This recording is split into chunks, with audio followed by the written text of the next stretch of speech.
असं झालंय वय नाही? अरे खरंच नाही, मला फक्त एवढंच ठाव की बघा बघा बघा कशाची आता?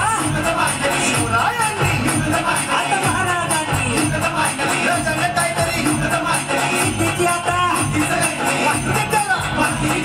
राजाने त्याला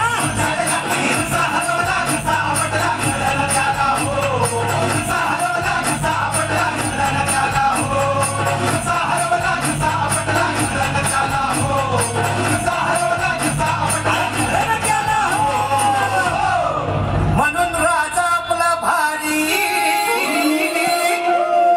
देव मराठ्यांच्या घरी जसा महाभारत